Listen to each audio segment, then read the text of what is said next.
Ladies and gentlemen, welcome to another episode of the Fitness Uncovered podcast. Today we're going to teach you how to recover better, how to stop having pain, how to grow more, how to have better performance. Let's do it.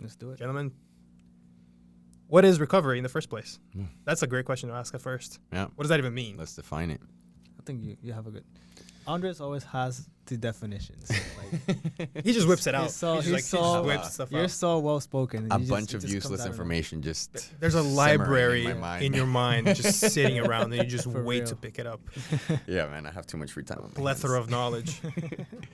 So I think a lot of people think that recovery just means rest. Like if I'm not doing anything, I'm recovering, which can be true. You definitely do need to have some type of passive rest habits. You know, obviously you need to have good sleep and all of those things.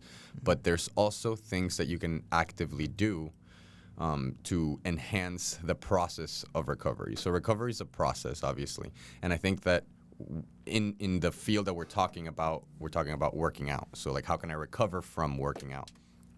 I think a lot of people don't understand that when you work out, you're not actually doing the building process while the workout is happening, but rather you're actually breaking down some things in your body, which then cause a response from the body to overcome that breakdown. And that's that recovery process. And you have to allow that process to happen for you to actually build a muscle, for your body to adapt, even if it's a cardiovascular adaptation that you're doing, a central nervous system adaptation, or just even skill work. You want to make sure that you're leaving a little bit of time for recovery. Having said that, there's also some things that you can do to actively recover. We'll go into what those things are, but that's when I think about recovery. It's that it's enhancing or facilitating, I think is a better word, that process for the body to adapt to whatever your stimulus is for that. I wouldn't even just constrain it to just working out. It can be, dude, like even life stuff. Yeah. Like things just happen. Like you can even be like a hormonal response. Mm-hmm. That because of stress, because of your job, or because of for sure your wife and kids and your life situation. Yeah.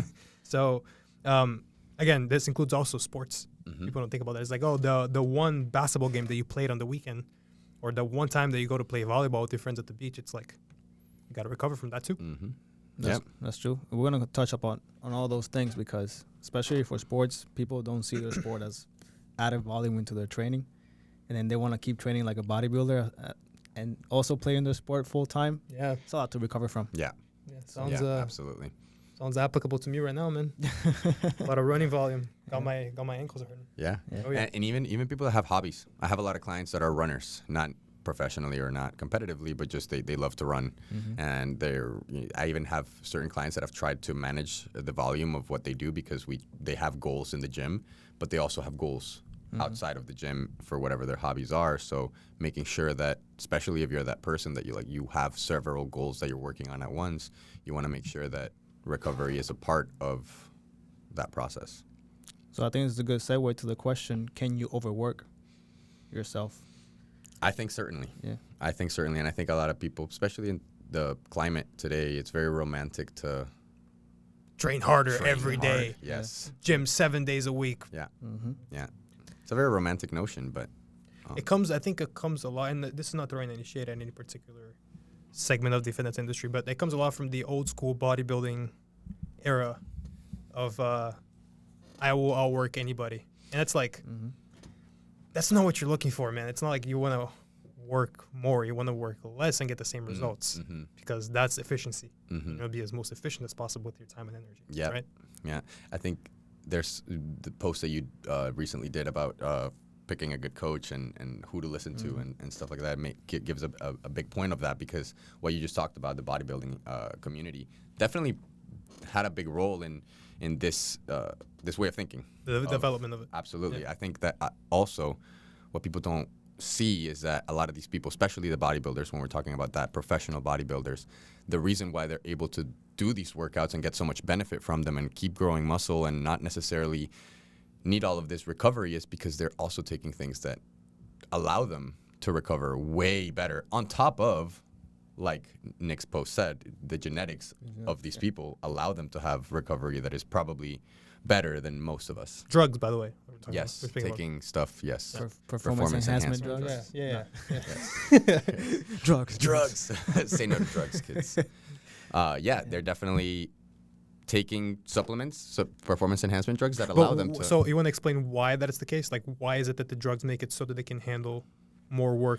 Yeah, so these performance enhancement drugs are probably, most of them are derivatives of testosterone, which the higher testosterone levels that people have, both men and women, because actually women have more testosterone than estrogen, so it's still a huge hormone for them.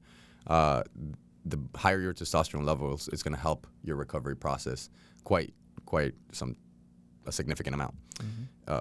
So yeah, absolutely. And not only that, but also they activate the androgen receptors, which gives the signal for the muscles to start repairing. And so when you're having those performance enhancement drugs in your body 24/7, you are building 24/7. You're anabolic. So you're anabolic all the time. And so you can work more. You can do more work because you get to recover from it, as opposed to someone that is natural.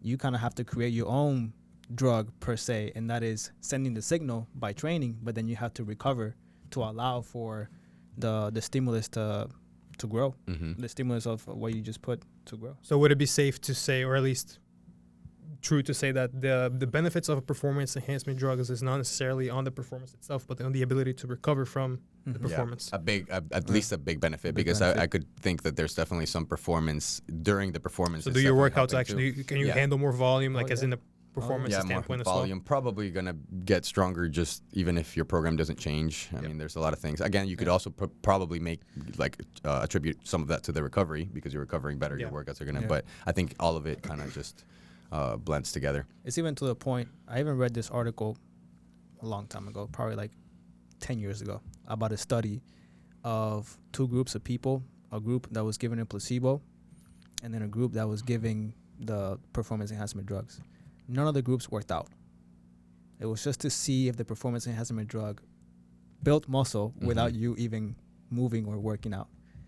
And after 12 or 16 weeks, I don't remember exactly, the people that took the performance enhancement drug actually built about 2 more pounds of muscle than the people that did not. That's significant, dude. Yeah. 2 pounds is a lot. Yeah, it's absolutely. I believe it. I believe it also, because you can see it even with the organs of people that are doing this long term. That you don't just get muscular enlargement, you get heart, intestines, all of these things. Everything. Everything is going to grow.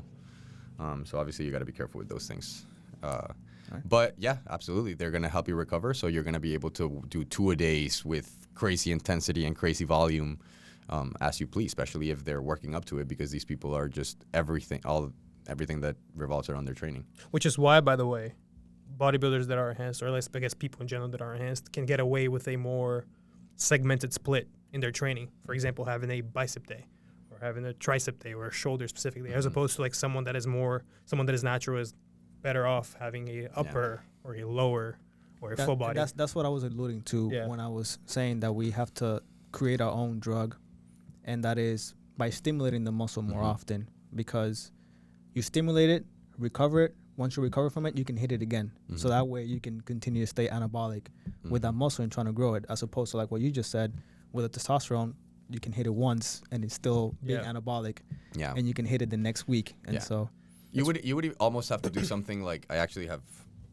tested some things like this before, because obviously, like what we were talking about is that these testosterone. I'm just going to talk about testosterone as one of them, because it's probably the most common one. Testosterone allows you to be anabolic almost 24/7.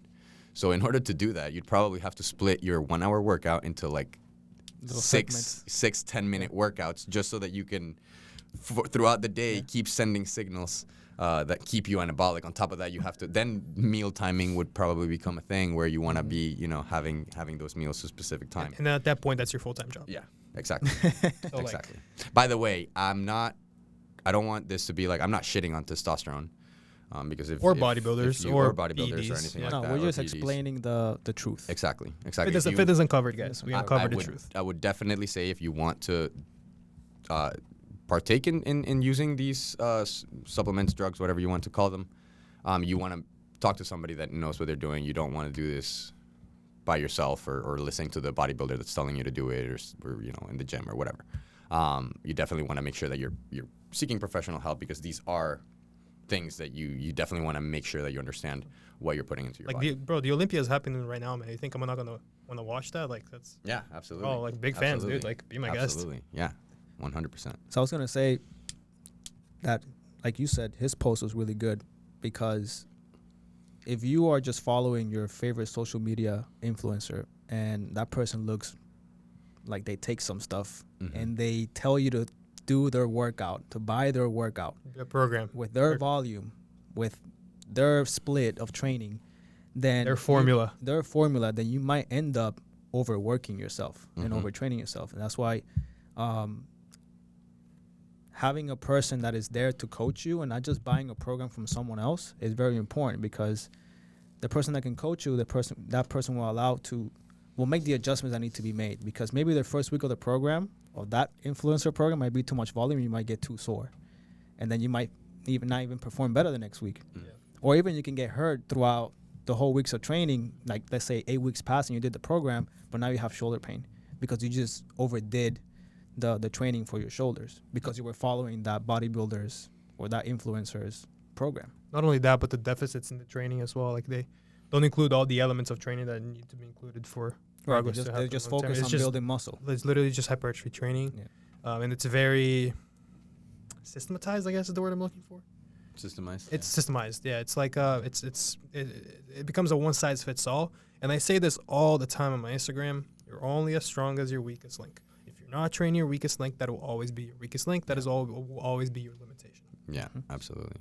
I think even, I don't know why this is what came to me when you said that, but I think today I had a client that was doing bench press. And I told her, oh, yeah, whatever. And people always ask this, and it almost like, I'm like, oh, this is not why we're doing it. But she's like, what am I supposed to, Feel? what does this work? Yeah. Like, what muscle does this work?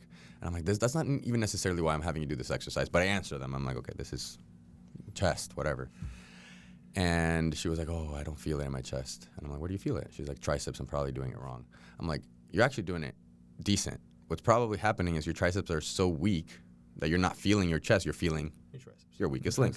Whatever that weakest link is going to be, yeah, you're probably. Now, we could talk about like how you're performing your bench press to feel one over the other, but at the same time, if you have a super fatigued tricep after 6 reps, then that's probably what you're going to feel most. Mm-hmm. So it's like I actually talked about this on my story last night. I don't know if you guys watched it. I squatted yesterday. It was my first max effort lower body day in a very long time. And I went for a 295 5 rep max, and that's like normally that would be like pretty easy way for me, but yesterday was a little bit challenging. And it's squat. Squat, you think lower body. You think, oh, I'm gonna feel it in my legs. I'm gonna feel it in my glutes. Where did I feel it? Wrist. Yeah. So I'm like, okay, well, I guess I gotta work on my wrist to make my squats better, because that is my weakest link, because that's where I felt most discomfort. Yeah, I have a client actually that gets a forearm pump when she squats. She's probably gonna listen. She's to gripping this that too. bar, dude. Yeah, she's probably gonna listen to this too. So yeah, no, it's absolutely. It's like weakest link. You definitely have to work on it. If it's something that's stopping And if you don't know what your weakest link is, a coach would. Yeah. That's what a coach. That's like half the job of the coach. Yeah. Is first finding out what the weakest link is, and then the second part is fixing it. Mm-hmm. And that's like a never-ending process of doing that. Yeah. That's basically how you troubleshoot your training. Exactly. And a lot of people just work their strengths, especially if you don't know how to program. I think it's just like, okay, let me choose my favorite Because that's what they're good at. Yeah. You never want to train. I know you're watching this at home. You don't want to do the exercise that you're bad at. You just want to do what you're good at. You want to do what feels good. Mm-hmm. And that's exactly the opposite of what you should be doing. You should be doing the thing that you don't want to do. The thing that you walk into the gym, you see into your program, you look up on your phone, it's like, man, I got to do this. I don't want to do this. Yeah. That's exactly the... Yeah. People hate what they're not good at. Yeah. But the fact that you're not good at it It's exactly what you is should exactly what you should do it. Most likely it's going to be the most boring looking exercise Mm-hmm. out Yeah. of all. do. Oh, yeah. Yeah. And so Oh, yeah. Wrist Yeah. extensions. Yeah.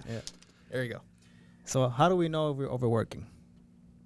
That's a great question. That's a There's great a question. lot of ways to answer that question. Yeah, and I think a lot of people try to find a short-term answer to that. Like, how do I know today if I'm overworking? There are some things that you can look for. Like, if you are feeling sore every single day and you're not a beginner, because maybe if you're a beginner, you probably might feel sore every Define single the day.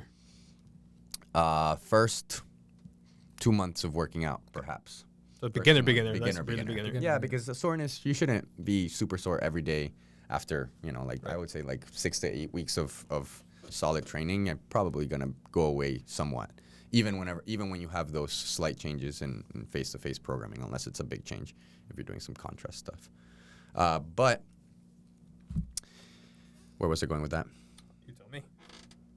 Overworking. Okay, yeah. So long term, I like to think about looking at things week to week. So if your numbers, you can't push your numbers up. If you're training more and more in terms of volume, if you're training more days a week, if you're training more reps and more sets, and you can't seem to push the numbers up in terms of weight, or especially if you're feeling like you're running low on energy, things like this, like how are you feeling week to week, and how are your numbers looking week to week? And you could probably start seeing some patterns of starting to have that bell curve in your progress. So that's definitely for sure way to know if you're overworking, if you're doing the right things and things are not going. And that's a very good point, because most people will think that if they're not making progress, they have a plateau. Mm-hmm. Mm-hmm. So maybe I need to do more. Bench more. Oh my God. Maybe I need to do more. The program is not working anymore. But in reality, it might just be that you're fatigued and you just need. I gotta change off. coaches. You gotta change. Whoa. Yeah. Yep. So yeah, definitely the numbers play a huge part, but also how you're feeling. So how are you sleeping? Also, like if you're getting too irritable, if you're not sleeping well, you're getting some insomnia, you might be overdoing it. Mm-hmm. Calling me out. I'm calling whoever is not sleeping, okay? Because nowadays with TikTok and Instagram, we can easily go to bed too late because you're watching videos and stuff like that. Yeah. So, yeah. Get lost. Hey, we're gonna get to sleep. Don't think that we're not gonna discuss that. I know you all hate it, but we're gonna discuss it because sleep is gonna be the most important thing for your recovery, right, Nick? Yeah. I don't want to be a part of this podcast anymore. Town center at midnight. Fitness and cover is now a 2-man operation. So yeah, definitely the numbers are going down. You're not sleeping well. There's one that we haven't mentioned You yet. might be irritable, so getting like a little mad over little things very too soon. Yeah, go ahead. You guys know which one that is? No, what were you? I don't know what you're gonna say. Pain. Yeah. Pain. Yeah. Yeah. So every tissue has a capacity. Let's say you're, again, going back to the example of my squat. My wrist had a capacity of 100. And the squat probably placed the capacity or a load on it of 105. Yeah. So if you do that for long enough, you need to recover more. Yeah, and something you've said actually on this podcast is also not just the one time, but the accumulation of, because it could be like, okay, I know that my wrist is strong enough to do this because I've done it before. Okay, but can you do it more often? Right. Yeah. Right. Exactly. Can you do, if you can do one single at 315, can you do 3 singles at 315 the same week? Yeah. I don't know. Well, yeah. I mean, I'm agreeing with what he's saying. Correct. Yeah. And segueing almost to the next topic, but not necessarily, because it doesn't just have to be the things that you're doing in the gym that cost you to overwork. You could keep your program the same. Let's say 1 month you definitely didn't overwork and you kept the program the same. I wouldn't necessarily say to keep programs the same month to month, but let's say, just for the sake of this argument, you kept the program the same. So, but then you start feeling like the same things, the same symptoms that we're talking about: pain, sleep, irritability, lack of progress, feeling less energy, all these things. But what else happened? Like, did you take on a new job? Are you, having stress at home? Are you not eating enough? Are you not eating enough? All of these things. So if you add all of these other stresses, other insulting factors, let's call them, to the equation, and you kept the workouts the same, it could add that stress to the body, and then the workouts now overflow that threshold cup, which we'll talk about a little bit more. I touched on some topics there that we are going to talk about. I actually have a client of mine. She used to train like 6 times a week, and she pushed for a 7th. Like, she loved working out. Went to college. She's now doing clinical rotations in the hospital 3 times a week, and that's already too much. Yeah. And she can't recover from that. Yeah.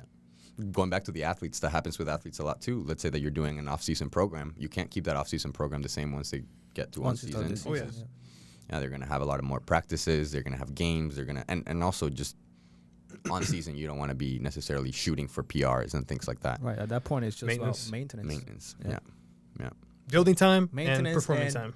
Just recovery. Recovery.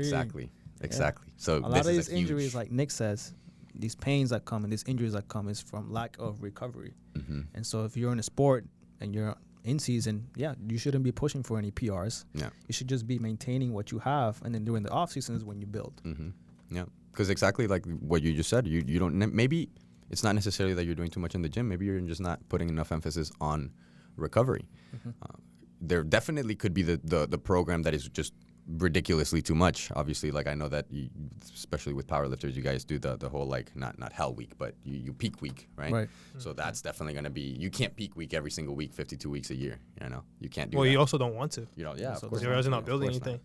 Yeah. No, that's more of a, like, that's, I was going to mention this anyway. So it's switching the mentality from thinking in terms of weeks and months and thinking more of 6 months, macro cycles, so 1 year, 2 years. Like, you need to have certain period of a couple months in a row where you're building, and a couple months in a row where you are showing what you have built, like exposing it by decreasing the fatigue. Right. Yeah, Cool. absolutely. Absolutely. Going to the next topic. Can nutrition Help improve recovery. recovery? Yes. So if it can, yeah, that's like not even like that's like a no-brainer. Yeah. It's I mean, a huge. no-brainer for us, but That's true. a lot of people, and I see it all the time, and I actually made a post about this the other day. Now, a lot of people are doing a lot of work, a lot of workouts. They're working out a lot, but they're just not eating enough I to did that? recover. No. I just Oh, you saw one. yeah. Oh, No, okay. it's just I've seen it my whole career. I'll give the example of F45. At F45, there was people that were working out 6 days a week, hard. F45 is hard. Yeah. But they'll be like, Jose, I'm not losing any pounds. But they're just not. They're overeating and they're under eating as well. They're a Prius. So like Yeah. so like they're like killing it in the gym. They're going through the whole workout. They are. A bodybuilder will come to the class, and it was funny because the bodybuilder will show up to the class, and we'll put the bodybuilder next to another person that has been in F45 for months, and that person that was in F45 will just smoke them. And the bodybuilder looks, all like beautiful and cut and shredded and walk out after the first half, walk out or throw up. Yeah.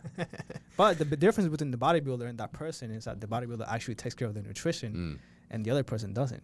So one person looks like they work out And then and the other one doesn't. Yeah. One person has the equation right. Right. And the other one. Yeah. How And- ironic, right? Yeah. Yeah. And I think we're in a time, and we're lucky to be in this time as coaches, we're in a time that things are shifting from a weight loss use cardio type of approach to, okay, now we're starting to see the value of strength training, specifically amongst women. I think this is happening. And it's very common for this overworking thing to happen when you have those two goals of like, now I understand that I need to build muscle, but I'm stuck with the I want to lose weight goal. So I'm trying to eat less because I want to lose weight, but I also want to build muscle, so I'm working out like a crazy person. And it's just, you're going to run into that wall of like, you're not feeding the body enough fuel to fuel the workouts and to fuel the recovery process that you need to build that muscle. So none of them are going to happen because now you're just adding a ton of stress to the body. The body's not going to want to adapt. The body's not going to want to lose weight because it feels like It's just you're surviving starving at this me. point. Yeah. It's just surviving. You're starving me and you're asking me to do all of this work. So It's the Prius Mustang analogy that you made the other episode, which I, by the way, appropriated myself to explain to my clients. use it. It's which is beautiful. great. It's great. Yeah, it's beautiful. It makes perfect sense. Yeah. Yeah. So yes, and specifically to not move on from this topic because I think it's super important. Protein is a huge factor, and also every macronutrient Carbs and carbs. fats. That's what I was gonna. Is protein say. going to hurt your kidnees? You know, I don't know if you saw in my post, but there was this like nutritionist that commented on the post that I posted a couple of days ago that to take if you're starting a nutrition kind of regimen and you're struggling with it, instead of taking away from it, try to think about adding things on that are probably good for you. And one of the things that I put on there was eat more protein. And then this nutritionist came on there and he was like, actually, most of my clients overeat protein. I've never had this problem. And I was like, what? I've never, like, what? I've never had that. Yeah. I mean, I've always had that problem. Yeah, that Like, my clients always struggle with getting enough protein. It's just Dude, I struggle with it's getting more- enough. Yeah. it's more satiating than it's hard to eat a lot of protein because it's very satiating. Yeah. So Yeah. maybe his clients are eating all 45 grams of protein. bodybuilders. Yeah. Maybe his clients are all bodybuilders. I don't know. And he also said that he also under prescribes protein because he was like 80 to 100, which also was like you just ballpark it like that, like for everybody. Yeah, exactly. Like, what about a 6'10" guy? Yeah. Or a 6'6" guy? Like, he's not eating 100 grams. Like, he'll eat that in one meal. Yeah. Like, Yeah. I didn't entertain the conversation because I was like, this is just gonna go way over. Right. Just Well, if useless. you want engagement. Yeah, I did a little bit. I answered him. I responded. I was like, oh, never had that problem. That's literally what like it was. And he answered back, and then I was like, yep, never had that problem. But here's the thing, that we're not telling people to eat an absurd amount of protein, Mm-mm. And also, It's- I don't do it all at once. right? Like, Bump it up. it's not like you weigh 120 pounds and we're telling you to eat 220 grams of protein. Maybe 10 years ago, somebody would have told you that. 10 years ago, I would have told you that, but now the research is out. Like, there's Yeah. actual research papers that show how many grams of protein is what you need Mhm. to stimulate protein synthesis for you to build muscle. Mm-hmm. And Yeah. that's what we're recommending, which is around the 0.8 to 1 grams per pound of body weight. By the way, this is also if you do endurance style training as well. If Mhm. you're doing CrossFit or For sure. F45 or any of those things, that For sure. that also includes you. That is, yeah. I actually, whenever I have, It's not just for bodybuilders. It's just Yeah. if you're trying Everybody. to build muscle. yeah, because or maintain. Because maintain, if you're yeah. losing, let's say your goal is to burn body fat. If you want to drop body fat percentage, you want to maintain as much muscle as you possibly can. So I actually bump protein with clients that are trying to Oh drop yeah, body fat. yeah. The lower the body fat percentage, the higher the protein. Yeah, Yeah, because the more likely it is that you're gonna lose muscle because Yeah. you're so lean. Yeah. exactly. So actually, the people that have the higher body fat percentages need less protein Yeah, So Yeah. percentage. so when it comes to recovery, protein is paramount paramount. Yeah. because we have to give the body the resources that it needs because our muscles are proteins. Mm-hmm. And so we need to give protein to the muscle for it to repair and rebuild. Yeah. What's Are up? we gonna touch on the whole glycogen replenishing aspect of it too? I was going to talk about carbs. Yeah. Yeah, I was going to talk. Carbs are also important for the people that are keto. Carbs are important as well for recovery. It's like, no, straight up. Like, Yeah. come on. Yeah, it's a culture now. It's Yeah. not even like a diet. I feel. Like, if it works for you, Identity. good. Yeah. But it's the research shown that you need to, when you are training heavy or you're doing weight training, you're using glycogen as energy, as fuel. And so when you use it, you get rid of it. Mm-hmm. And so you have to replenish it in order for you to recover what you lost. Mm. So that when you go hit the gym again, you have enough carbohydrates that turn into glycogen to be used again to lift Yeah. as heavy as you can or perform as best as you can. Yeah. The main source of energy for your nervous system is It's carbohydrate. glycogen. Carbohydrates, yeah. Carbohydrates. Glycogen. So that alone should like Yeah, and the whole Ring a bell. keto thing, because like obviously there's some people that keto would be great for, and you know I think all of these are all of these diets are ultimately tools. Now they have become what we call fad diets because people kind of try to popularize them, but they've been around for identify quite some with time. it. It's like Right. it becomes like a culture group. Exactly. Yeah. Exactly. And they marry it, and they think that like if you're not doing this, and not everybody, of course. I'm not. This is obviously if you're doing a keto diet and you like it, like and it works for you, like maybe that is something that you might want to stick with, but it's Or if not. you have any certain diseases that Exactly. you, like, Yes. autoimmune Right. disease We've that you talked might about that. have. Jordan We talked Peterson. about that in Yeah. previous Mhm. podcasts. If it helps your situation, continue to use it. But Mhm. go ahead. Yeah. But they're all tools. They're all just they fit certain parameters, and you want to use them under a certain situation, and that doesn't mean that everybody should use them. And just because you have had success with a certain diet doesn't mean that you should try to preach it to everybody else and have everybody join the same kind of thought process. Shout out Liver King, Primal, Yeah. Yeah. amazing. You don't do the 9 essential tenants? And when I go home tonight, I'm gonna have bold testicle for dinner. I was Love of God. I was so mad when I first saw him, like a year ago, Yeah. Yeah. because he like said the whole 9 ancestral tenets to look like him, and I was like, I do all of that. And I look nothing like you, buddy. Like, Yeah. come on. Like, Yeah, I no. straight up. I sleep, I eat, and like I have fun. It's like, come on, man. Like, Yeah, No. the one thing I'll never do that he does is the whole like not showering, not using hygiene products and stuff like that. I don't think that's true. I don't think I so think he either. showers. Although you know what, I will say that there are some people that have interviewed him that say that he smells like bad. Okay. So maybe it is true. I don't know. Say that he's what? That he smells terrible. Oh, really? You I know- believe it. You know what he Oh, says? yeah. He says that he sleeps on the floor. Yeah.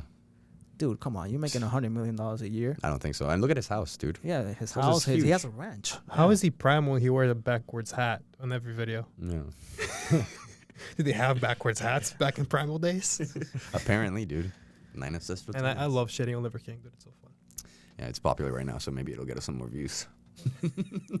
I opened up YouTube, and that first video of More Plates, More Dates, giving like exposing him, literally 2 minutes posted. I was like, wow, Yeah. I'm gonna be one of the first people to see this video of Liver King being posted. Exposed. Exposed. Also, shout out Derek. Such good source of information. Yeah. Love watching him. Yeah. Yeah. And Zach Tallender too. I started following Zach Tallender Zach. when he had like 10,000 followers on, Me too. on YouTube. Like 20 something. And now he has like what, over 200,000 or Yeah. something like that. Yeah. He also made his content a little bit more mainstream recently. Because it used to be like just Like weightlifting. weightlifting, yeah. Mm-hmm. All right, cool. Wait. Sorry. We go do ahead. have to touch on the part of fats helping you recover as well. Not just recover, but one of the biggest things that people with fats, before you even touch on that, is vitamins. I think this is something important to understand, because especially people that takes a multivitamin and they have a low-fat diet, they don't understand that most of those vitamins are going to waste. There are 2 kinds of vitamins. There are fat-soluble vitamins and water-soluble vitamins. So vitamins like vitamin C, vitamin A, I believe. No, vitamin A is fat-soluble, correct? I don't remember the. Yeah, no, Yeah, I'm not even anymore, going to go like, into it. But there are it's, certain vitamins, vitamin C I know is one of them, that are water soluble. So that means that they kind of just go in your system and they flush out. There are other vitamins like vitamin D. I think vitamin A is one of them. Don't quote me on that. But they're fat soluble, which means that they get stored in your body. And in order to get stored in your body, you need to have Enough fat. dietary fat. Enough dietary fat, not Yes. enough. Yeah, not body fat. Enough dietary fat, which means you need to be consuming fat. If not, literally, you're not going to be able to absorb them or retain them in general. And that also means that you could technically have too much of these vitamins, so you do want to be careful with these vitamins. Also, that's why you should understand supplementation to really take something that is going to be beneficial for you, because you don't want to just be taking things on top of things on top of things and thinking that the more the merrier. Also, fats regulate hormonal function, Hormones, which is absolutely. like, bro, cortisol is like Yeah. huge. Yeah, You know? absolutely. But yeah, my point was just that the absorption of vitamins. Yeah, you need Yeah. fats. Yeah, I was gonna touch up on that. Yeah. On the Cortisol. fats help produce the hormones, for example, testosterone. Mm-hmm. So like if you're trying to bump up your testosterone, make sure you're eating enough dietary fat. If you're trying to be more masculine, if you're trying to grow a beard, if you're trying to have pecs. Buys. Yeah. Biceps. Correct. So that you But, can go to you your know- wife. But in school, now that I think about it, in the textbooks, they didn't speak about body fat as body fat. They spoke about it as adipose tissue. Mm-hmm. And I think that the word fat, dietary fat, We'll confuse it, right? dietary fat and body fat has been confused. Yep. And so maybe, this is just my guess, but maybe the low fat diets were marketed as, oh, if you eat low fat, you're going to have low fat. I think that a lot of people thought that. Yeah. I think a lot of people definitely think that, Yeah. maybe even still, that if I eat fat, because I know a lot of people literally get low fat things because they think that if they get low fat things, they're going to not get fat. Right. That's not true, guys. Right. I mean, it could be if you are in a Under consuming calories. under consuming calories, but you could have a no fat diet and still add body fat. So now the question is like, why are products low fat, and why would you use low fat? Well, if you are in a calorie deficit and you still want to have some cheese, then you're gonna have to pick the low fat cheese, because if you pick It has less calories, right? if you pick the whole fat cheese, then it's gonna have more calories. And so, but yeah, that was just something that I Yeah, there's also certain noticed. products that you might want to get Right. low fat because they're not necessarily good dietary fat. Mm-hmm. You wouldn't want to get like a low fat avocado. I don't Can know you what. imagine that? Can you imagine that? Low fat avocado? Those things don't exist. Yeah, but- they don't Can I have my guac low fat, please? Throw you out of the Tex-Mex, bro. I thought that would get a chuckle. watch somebody create a low fat avocado. Just 'cause you low said fat it. guacamole. If you do, don't sponsor us. Jesus. Low fat guacamole, you're probably just gonna put like lime and like a little bit That's of guacamole disgusting, and dude. just like water. It'll be like mashed potatoes. Yeah. Green mashed potatoes. Nice. Well, it's almost like we touched on protein, we touched on carbs, and we touched on fat. It's almost like they're all important. Yes. They're all important. Whoa. They all help each other out. Yeah, They it's almost all like help we each other shouldn't out. have an exclusionary diet of any sort. Oh, one more thing about carbs. When you consume carbs after your training, it helps with sending the proteins to the areas where you just train. That's what I was alluding to when I mentioned Yeah. the first mentioned the glycogen. Yeah. Yeah. It helps Yeah. synthesize protein, correct? Mhm. Yeah. Cool. All right. Moving on into recovery days and rest days and why are they necessary? Why should you do them? When should you do them? And also, how do we do that? So first, I want to kind of separate those two, and I put them both there on purpose. I don't think they're necessarily the same. Recovery days and rest days? And rest days. Yeah, sorry, I didn't say that. Rest days has a connotation. It doesn't necessarily have to be the thing. There are some people out there that maybe have some rest days that are probably really good rest days, and I would call them recovery days. But I think a lot of people think that a rest day just means that it's the day that I don't work out. I can just You lay don't on the do couch. anything. Yeah. Yeah, just lay on the couch, lay on my bed, watch Netflix, and just chill. Which maybe you do need a day like that. I'm not saying that nobody should ever do that, but that's not necessarily the best thing that you could do for your recovery process, especially if you're overworking. I mean, maybe not especially if you're overworking. Actually, if you're overworking, maybe you should take a rest day like that. But there's a lot of other things that are more beneficial to enhance that recovery process, to give you more out of that recovery process. So that's kind of what I wanted to separate and then talk about each one. I do think that recovery days are necessary. That doesn't mean that you don't go to the gym on a recovery day, but I do think that they're necessary. You can switch gears as to what you're trying to train for. So we can talk about what you should train for if you want to have a recovery day. What can you do? What are some things, like, what do you like to do? There's many things that you can do. I like to pick things where we're lacking. So like if I'm lacking in my cardiorespiratory fitness, then I would do a cardio session. Not something like HIIT, something low intensity to improve my resting heart rate. Another one that you can do is work on your mobility. I love that one, obviously. Yeah. So And work on your mobility wherever you are lacking that is preventing you from maybe hitting the depth on your squats or maybe any kind of pain that you might be having somewhere or just overall doing a full mobility routine just to stay loose and stay prepared for the next training session that you might have the next day. Kind of like priming yourself for the next day. So Also, doing that mobility routine will help throw blood into the tissues That's just right. enough Right, to exactly. recover them, Yeah. but not enough to cause a... exactly. Now, why would you want blood flow? Because I think most people know, but I think that there's So some people- blood brings nutrients to tissues, and nutrients is what is required for them Proteins. to recover Proteins. and heal. And Protein. Mhm. Protein. Protein. Yep. Protein, That's- yeah. oxygen, all Oxygen. of these things. Yeah. Necessary. The better blood flow that you have. And going back to cardiovascular fitness, if you're lacking cardiovascular fitness, maybe your circulation is not as good. Maybe your capillary network is not where you want it to be. Because if you have a better cardiorespiratory system, want to recover faster. and your network of veins, arteries, capillary tissue is just going to be more robust. It's going to be better. It's going to work more efficient. It's going to be more elastic. It's going to be able to hold more. Each stroke that your heart beats is going to pump more blood more efficiently into your body. So To that's the just areas better. that are sore. To the areas that are sore. So that Exactly. you can recover. You recover better. Meaning they're going to be sore for less time. Less time. Meaning they're able to hit that body part again. More Sooner. frequently. Progress Frequently. faster. Yeah. With more intensity. With more intention. That's why you fat powerlifters should do cardio. Yeah.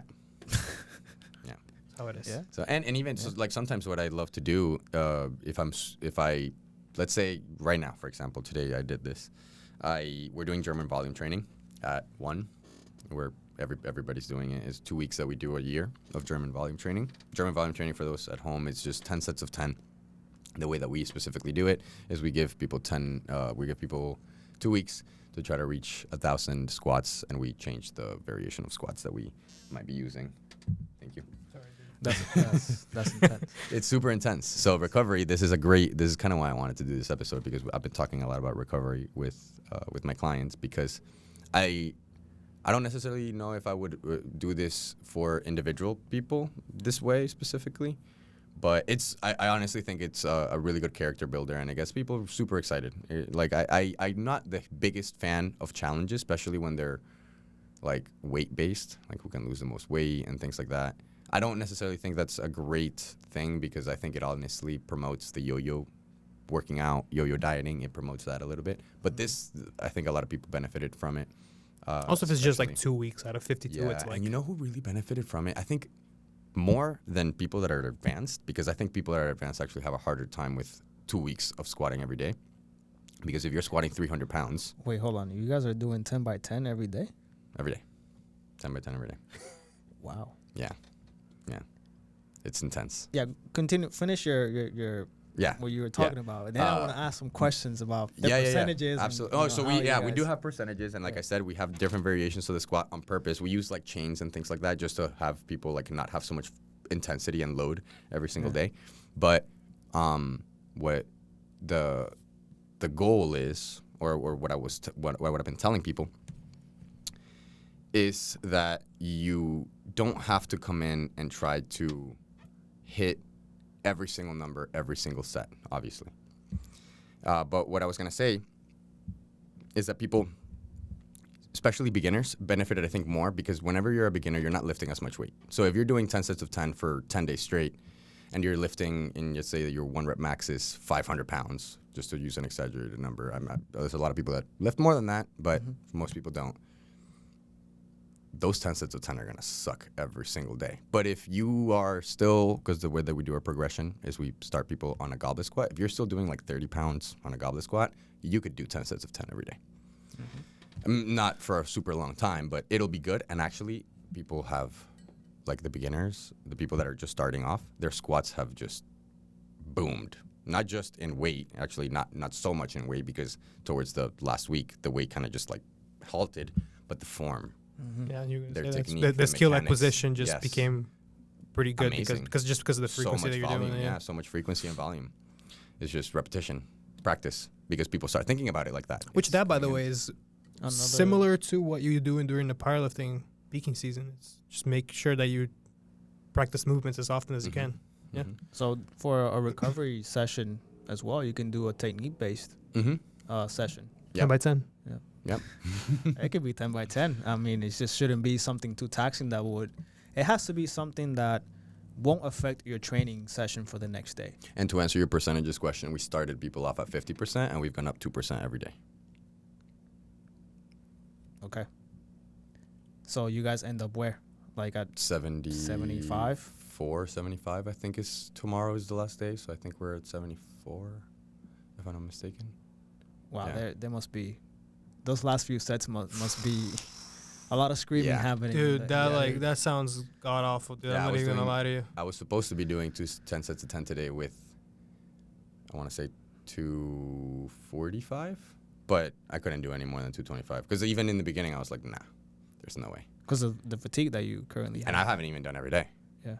I've done maybe 5 of the 12 days. Has anyone done every single day? Yeah, Yeah. People started achieving their 1,000 reps yesterday. Maybe one person did it the day before. But yeah, and they do it. We obviously have like a whole thing. Like if you do the 1,000 reps, I think we're doing 10 sessions for $100 if you get the 1,000 reps. How does that person? How do they feel? Like, how are their legs? Well, another alternative that we give them is, and we encourage people to do this. There are some people that are hard-headed and they're like, no, I want to do the squats every single day. But we encourage people to switch off between hip thrusts and squats, because I think they've done this for 7 years and they've learned from it. Obviously, like the owner was telling me that the first year they forgot to subtract the chains from the percentages. That must have been fun. Yeah. That must have been fun. But yeah, no, it's really cool. And like for the people that are just starting off, that are still in progressions, we actually have them do the bike for 100 calories, and that's what we count as their 10 sets of 10. And then whatever rest of the time they have in the session, they do sets of 10 for their progressions, which is what I was saying with the goblet squats. And again, like, but I do see it, like, The people that are lifting a lot more weight, they have been like, okay, my low back's starting to feel it, you know, my hips, my knees, whatever. Like, it's a lot of volume. Yeah. For people like us, dude, that probably like destroy us. Yeah. That's why I only did 5 days, because I was like, there's no way. And then you just do the squats and that's the session? No, we do squats and upper body movement and some type of trunk movement. Okay. Like supersetted or like after? Yeah, supersetted. Like, not supersetted, like right after each other. 1 minute break in between everything. So you're like resting 4 minutes before you get to a squats again. Okay. Yeah. That still sounds pretty. It's intense. Grueling. It's definitely intense. Yeah. And that's exactly it. So 5 minutes per set, full set. Yeah. Those 3 exercises. I'm good. All right. Yeah. But yes, the recovery, important. Important. What factors outside of training can affect your recovery?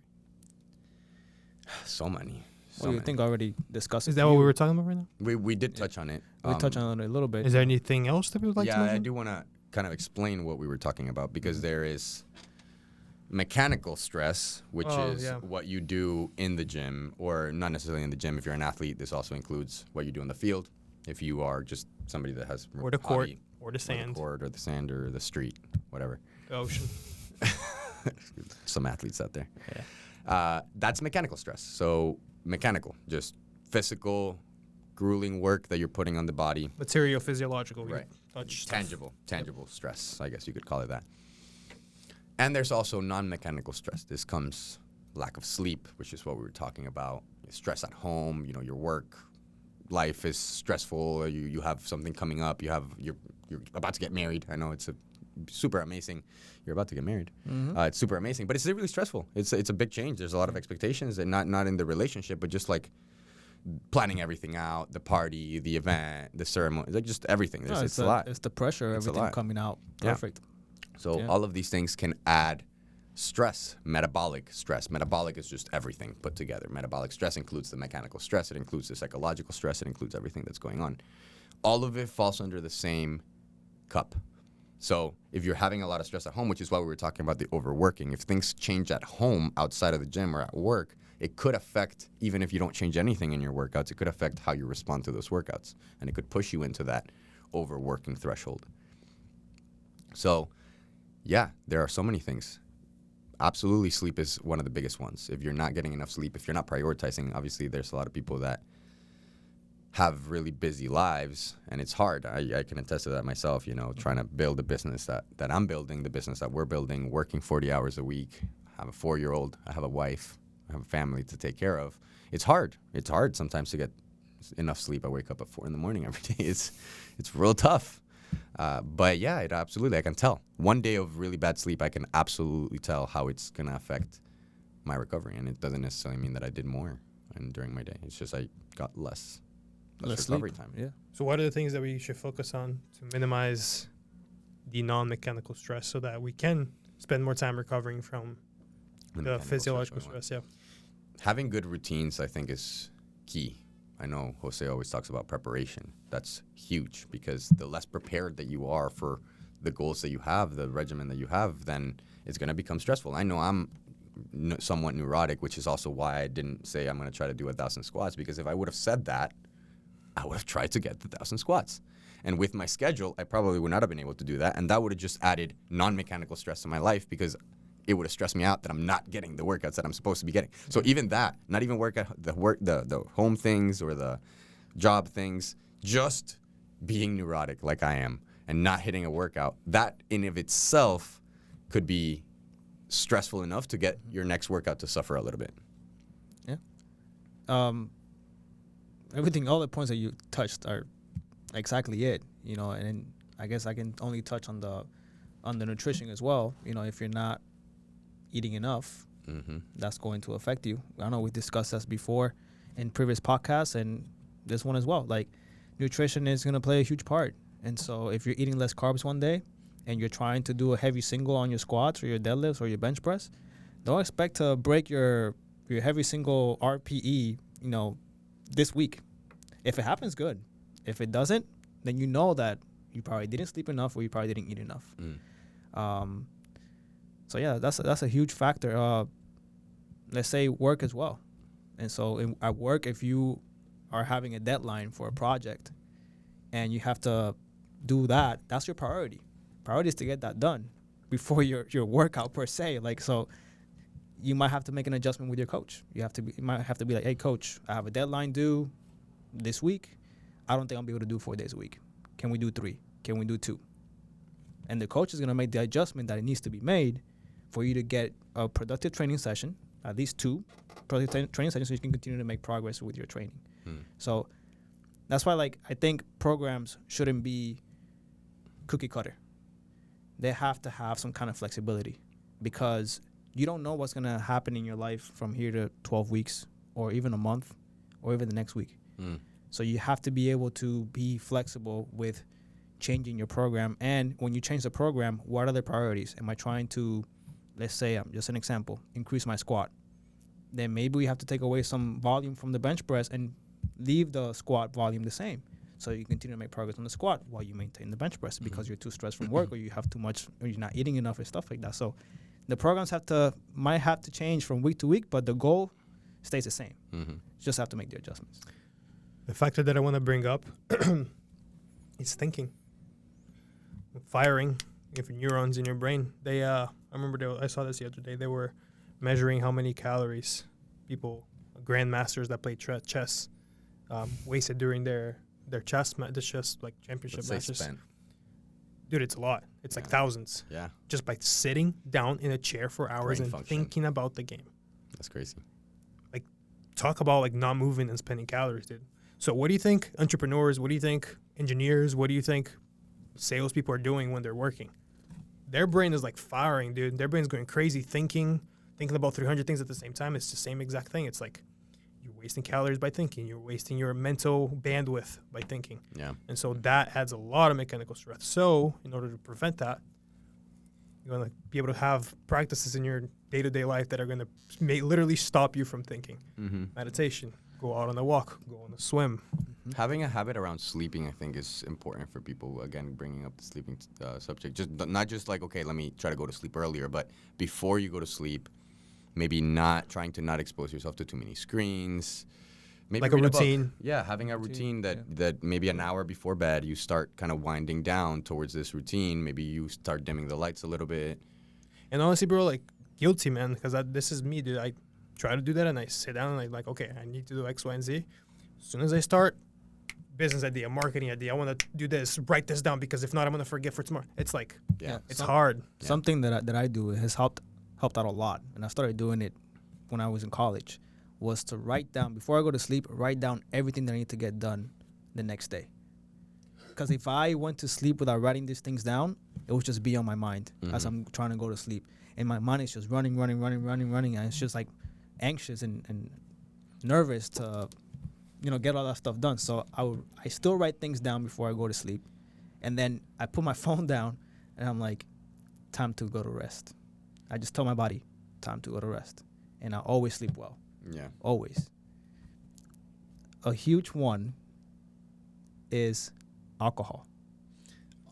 Stop drinking alcohol and making it. If you are drinking alcohol and that's what's helping you go to sleep, you are not recovering. You are not recovering. Okay, you're just passing out. You're just you're passing not getting out. any REM. You're not actually getting deep sleep. So alcohol is a huge factor as well if you're trying to recover.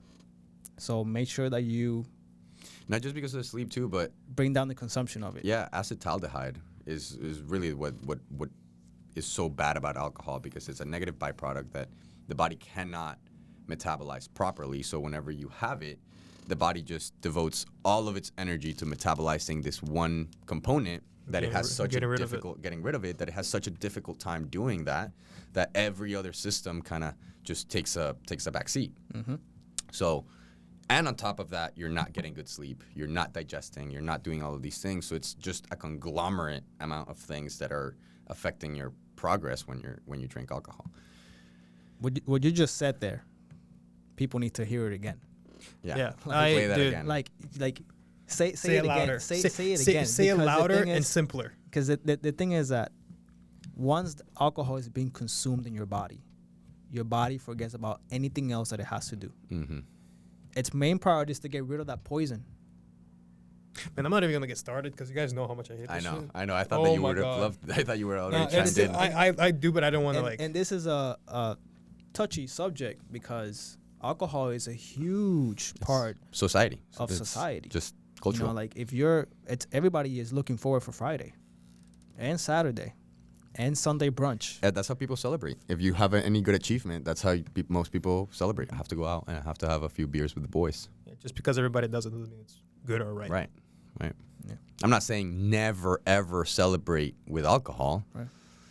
But yeah, it shouldn't be something that people just go to every Yeah. like it's something that you definitely want to not be part of your everyday or even weekly lifestyle. Yeah.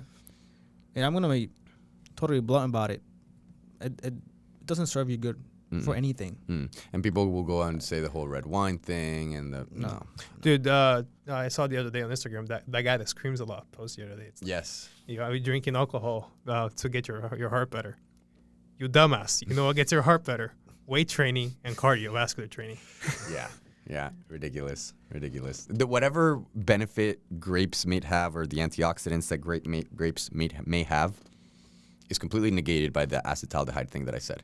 It is just ridiculously Just have not just a have good grapes. thing. Yeah, just have grapes. Exactly. Just have grapes. Correct. Go and have raisins if you want to have them a little bit. You know. Yeah. Every single story of a bad decision that I hear starts, I was drunk.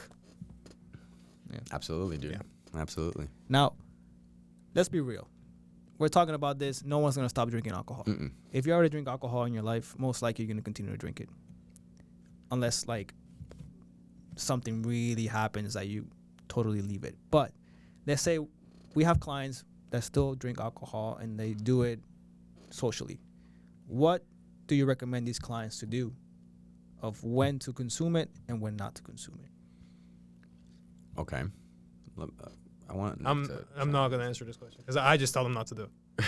I'm very Yeah, I know. I'm I know very you like do that. not forgiving about it. Yeah, so what I would say is probably just, especially if somebody's trying to have like goals that they're serious about, I would go with Nick's route. Just don't. Not only in the stay gym, but away like in from it. general. Yeah. If you're trying to change your life, if you're trying to focus on a specific goal that, especially if it's time limited, alcohol's not going to be your friend.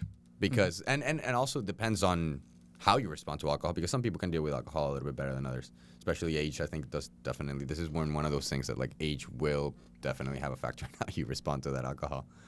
I can attest to that personally as well. Yeah, I would just say if you have a goal, if you're trying to build a ton of muscle and you're giving yourself like a 2-month time frame, then just those 2 months it's gonna be fine. Just don't have alcohol for those 2 months. I know, for example, especially in Spanish countries, the whole New Year's thing is the whole thing with champagne and all of those things. Like, okay, that's once a year. If you're having alcohol once a year for New Year's, whatever, like that's okay.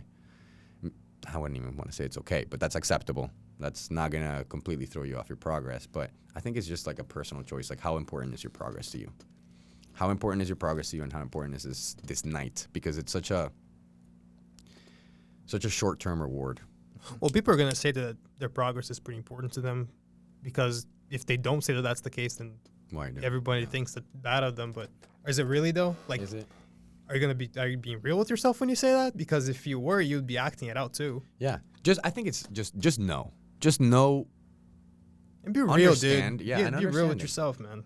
Just understand what it does, because if you have these conversations with yourself, there's nothing that we can say in this podcast that's going to actually change people's minds about like if they're going to have alcohol or not. But you need to understand yourself. Like, ask yourself, is drinking alcohol this one time worth throwing my progress off for tomorrow? Like, I think just the consciousness of being aware of like doing things with intentionality. The one difference I've noticed between young people and old people is that old people do things with intention. Young people do things because they don't have anything else to do. Yeah. And so just having the intention of like, is this gonna help me do X, Y, and Z? Yeah. It's you just have to look at the bigger picture. I mean, you might choose that it is. You might choose, okay, you know what? It's not gonna affect me that much. Okay. How many times a month are you doing that? You have to look at that accumulation of like, you have to be real with yourself. If you're drinking 5 times a week and you're complaining about your progress. You're complaining about your sleep. Maybe your body fat is not where you want it to be. Because another thing, and this is a huge thing that I think nobody knows, and I didn't know this until I studied nutrition. Alcohol itself, not the carbs or whatever that an alcoholic drink might have, but alcohol itself has calories that they are not required to put on the nutrition label of whatever alcohol package you're drinking. A gram of alcohol has 7 calories, which is more than proteins and fats, but more than proteins and carbs, but less than fats. So that means that if you have a drink of I don't know, a 6-ounce drink that might have 10 grams of alcohol, you're gonna have 70 calories. Yeah, 70 exactly. Sorry, I was doing proteins and carbs. 70 calories that they will not be posted on the alcoholic drink. So that's another thing that, like, if you're having a ton of alcohol and you're on a diet, those are things that are going to affect how many calories you have in your body and if you're going to lose weight or not. And you're probably not tracking that if you're tracking. Right, and it's so easy to overdrink it because it doesn't fill you up. No. So in one night, I actually did this experimentation myself. I don't drink alcohol, but the times that I did drink alcohol and I was tracking, I tracked my alcohol. And I had 7 beers, and within 7 beers, I had over 1,200 calories. Yeah. I actually don't like drinking alcohol. I mean, I do like beer, but I don't like. First of all, I can't burp. I don't know if that's something I wanted to say in the podcast, but I can't burp. So drinking beer and getting drunk on beer is almost like impossible for me because by the second beer, I'm like, oh my God, this feels terrible. Why can't you burp? I don't know. I can't burp. What is it? Voluntarily? That's the word? Yeah, voluntarily. I can't do that. Okay. Like sometimes I burp, but like sometimes when you're drinking soda or beer, like you feel like you need to burp, and I can't keep drinking soda if I haven't burped. So yeah, I don't like. I drink beer to like. I'll have a flight if I'm like traveling and I go to a brewery, like that type of thing. Yeah. Just to try like 4 different beers, little cups. Yeah. But that's the type of drinking that I like to do. I don't like to go out and. I don't remember the last time that I was like fully drunk. Probably when I was still in the fraternity. That was a terrible time. Yeah. No, but going back to the I agree with what you said when it comes to if the person has a timetable, cut it up. Like you said, 2 months of sacrifice. Yeah. Yeah. And you realize how much you don't need it. Exactly. Yeah. Now, if you're a person that you just want to work out for health reasons, stay active. You like the pump. You like lifting heavy. And at the same time, you like to drink alcohol. And you're not going to complain to your coach that you're not getting the results that you want. By all means, have at it. Yeah. I just think it's important to understand. Or complain to yourself, right? Because not everybody has a coach. That's your teddy bear. People need to make informed decisions, and I don't think that people are making informed decisions. They're not doing it on purpose. I just think that not enough people understand these things that we were talking about, which is definitely think we should make a clip of that, of why alcohol is so detrimental to the body of the whole system, just devoting everything to that. Yeah. All right, I think we're good with that alcohol part. If I go too deep into this, I start getting a little bit emotional. Cool. You don't like me when I'm angry. Yeah. So, we're doing tutorials now. Okay.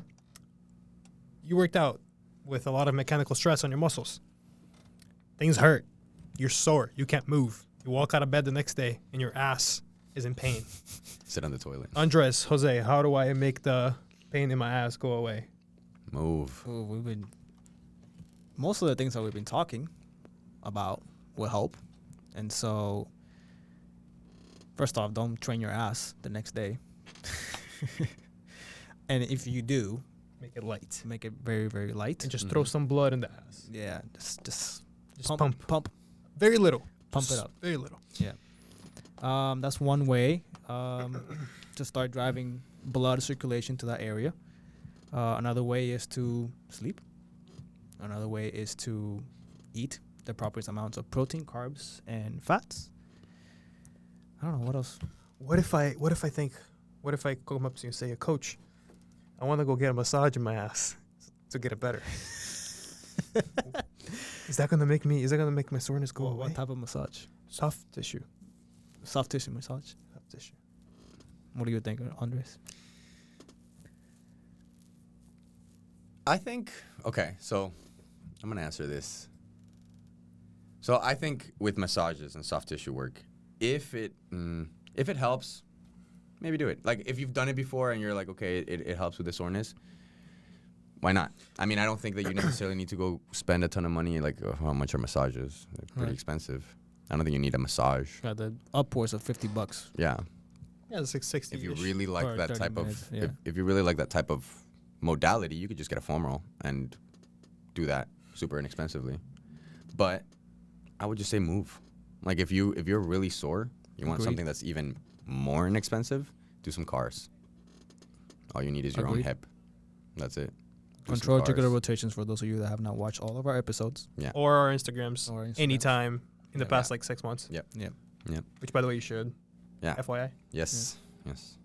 You definitely should. Yeah, I think just moving that joint. So, correct me if I'm wrong, but what the massage will do, besides break certain adhesions and I don't even think it's doesn't- not it even doesn't because of break that. adhesions. It doesn't break adhesion. It's the blood flow. It's again the the blood blood, that's flow. what I was going to say. It's just the blood Yeah, flow. It's it's just the bringing blood blood flow. to It the comes area, to the- which down to the can same thing. happen through movement. Yeah, it more can happen through efficiently. movement, and it could also happen through just pressure. If you squeeze a muscle, it's gonna replenish the fluid that is within that muscle, so you're gonna have some blood flow exchange, which is gonna help with the soreness, with the feeling of soreness. Yeah, I mean, I don't shit on foam rolling. I don't shit on massages. I don't necessarily think that. I think too many people put too much value in those things. Like, oh, I'm in pain. I need a massage. Like that's what I need. I'm sore because I haven't gotten my massage. I'm sore because I haven't gone to my weekly chiropractor visit. Like those are all things. And when I say chiropractors, I love chiropractors that know what they're doing. But there are a lot of chiropractors that Most chiropractors just do the just do adjustment. the adjustment. 5 minutes in Right. and out. And it the not bad part, but the dangerous part about that is that it does give you relief. So you're like, okay, You this is feel what good, works. Yeah, I feel better than when I walked in. So this is what I need to keep doing. This is what the missing piece has been. When that initial relief can be good That's and like it can a be really fifth of useful. it. Yeah, but it's a fifth of it. You need to follow that up with something that's gonna create some change to what's really going on. Yeah, but it comes from lack of knowledge because most people don't know what we know in terms of like, for example, the control articular rotations. And so no one's really heard of those things except for now that it's slowly coming up in the industry. It's not even mainstream yet per se. Only the people that are really into fitness, really, really into it, and so the science of it know about control articular rotations. And so a regular person that is, let's say, an accountant, you know, they just know the chiropractor and they just know the massage therapist. And so the other day I had a client ask me, when's the last time you went to a chiropractor? And I was like, I don't know, maybe like 6 years ago. And you don't have any pain? No. How? I'm like, well, the things that I'm teaching you, doing control articular rotations almost every day of my life, because I'm not going to say I've been perfect, but most days of my life since I learned them, I've been doing them, and my body feels great. Now, if I want to get a massage for the relaxation or because it feels good, I'll go get it for that. But if I'm trying to recover from a training session, I'm doing my control articular rotations multiple times a day. Yeah. And even then, the people that like the accountant, the people that don't necessarily know what's going on, they look at you doing that, and if they don't have the background knowledge as to why that helps, they're just seeing you moving your joints in circles. Yeah. Like they're like, oh, he's just stretching, Just moving he's just around. moving around. They're like, That looks tough. I don't want to do it. yeah, it looks Not boring. even- no, they'll be, that doesn't build muscle. Yeah. What's that for? What is that for? So it's That's like not gonna make me stronger. it's a little bit more than just like showing. It's like you have to like it's a whole Yeah. educational Yeah. path, I guess you can call it that. Your body is a beautifully intricate masterpiece that requires a lot of different things for it to work properly in terms of progressing, building muscle, all of these things. There's a lot of attributes that it's like video games where you have different skills that you have to build so that you can become a better character, a more powerful character. Like it's the same thing. You Strength, can the just- stamina, the right. speed, Yeah, strength, stamina, speed, defense, whatever. yeah. All of these things. League like, of Legends type shit. you don't just want to be a pure, like only strength, 99 strength, everything else is level 1. You want to make sure that you have these attributes all building towards having that really powerful character that you can beat all of the other characters. Basically, pretend like your life is Skyrim, Yes. and you Yes. have to level up everything. I was gonna say Mario Brothers. Like I would say powerlifters are like Bowser. You know, they're like Damn, dude, you Awesome. really, super strong. you really dug that up from the '90s. Super strong. I mean, That's they're- the different generations yeah, right there. Yeah, yeah. Yeah, talk about Skyrim. Nice. Skyrim is from my generation too. Yeah, It was it's been 08, I around. think. Yeah, It's been around. Yeah, it's been around. I thought of RuneScape. Dude, don't know if you well, it's ever- because you. That's because what? That's because I'm old. Yeah. Sorry. Cool. Moving on. I have two different scenarios that I want to pick out for both of you. Little Jimmy went to the gym. He is sore in his right gluteus maximus is sore from his single leg RDLs. What is you with the glutes today? Don't worry about it. Little Jimmy. Focus on little Jimmy. He comes up to me and is like, Coach Jose, Coach Andres, should I put ice on my glutes? Wait, which big- which one is his coach? Both of you. Coaches. God damn it. You have little Jimmy and you have little Timmy. All right. Should I ice my glutes to make my glutes feel better? Is that going to help me recover and not feel sore anymore? Well, I've been having this conversation. I've been getting a lot of clients with shoulder problems, and obviously I've been taking them through the whole functional range conditioning system. By the way, it's helped them out a lot. That I've gotten like 4 referrals, which has been pretty good. Nice. So I'm happy about that. But anyways, they're like, oh, after the session, should I ice? And I'm like, no. And they're like, why? I'm like, well, the same doctor that came up with the whole Rest. Nice. ice thing. Compress, elevate. Yeah. It's the same doctor that came after and said that he was wrong. Mm-hmm. But I don't know why the information hasn't been out there in the mainstream yet. I mean, Like people are still so hung up into the whole ice thing. Yeah. And so it is. but what I end up explaining to them is like, if you ice, you are icing the blood flow. And for you to recover from an injury or for you to recover from your training, you need blood flow. So therefore you need a little bit more heat Yeah. for you to drive the blood flow to that area in which you're feeling sore or which you have pain. If you ice, you're stopping the blood flow. Yeah, I agree. I think the reason why it's still around so much is just because people have been doing it for so long. People are resistant to change always. And it's been a little bit since this research has been out. So ice does one thing really well. It relieves inflammation really well. However, what most people don't understand is that inflammation is part of the healing process, and it is necessary for you to build muscle, for you to heal an injury, even if it's a wound. You need that inflammation in there. However, if you just had surgery and your inflammation is not under control, meaning it's now exceeding that necessity for the inflammation, then you might want to use ice to manage the inflammation.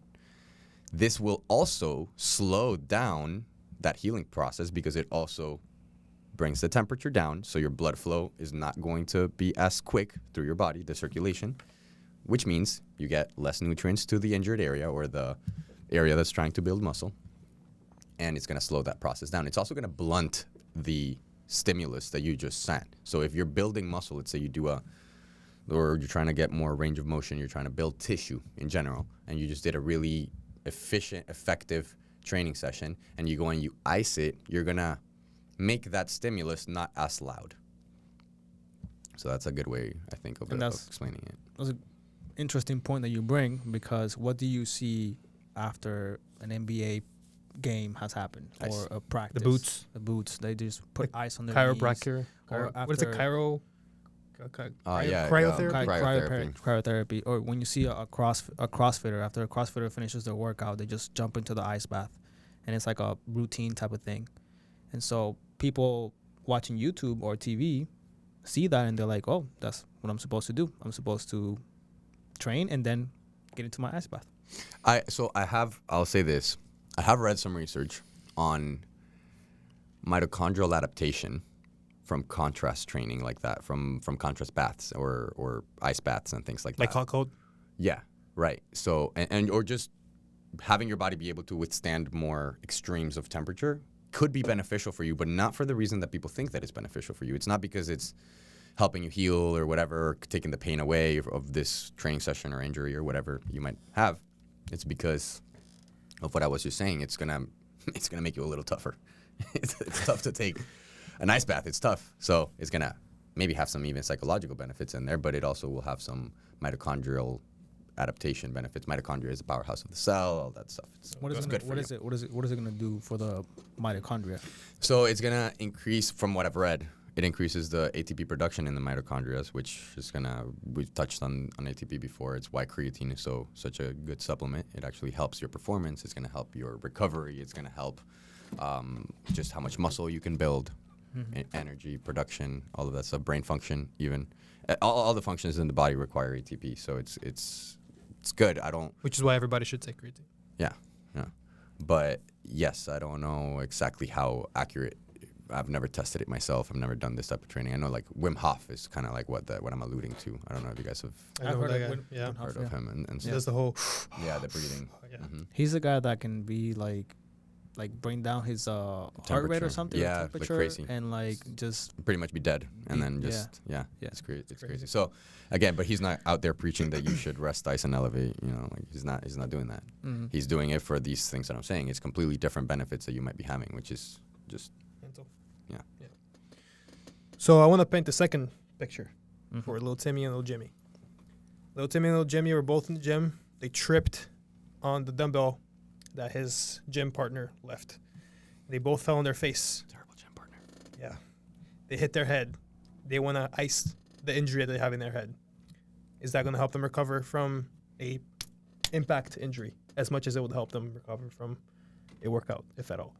Again, same thing that I said. If the inflammation is out of control, it could be something that you might want to do, but you're probably just going to want to go to the hospital if that's the case. Because I actually had a lot of people ask me that question. It's like, would it work the same if I have knee pain as opposed to like hitting my knee? No, I actually tell people, even if they've just had surgery, if your inflammation is not out of control, when I'm in the clinic, I don't tell my clients this, but if your inflammation is under control, then and you can withstand it. Like if the pain is so out of control that you're like, I absolutely need to ice it. I do think ice is probably better than most painkillers.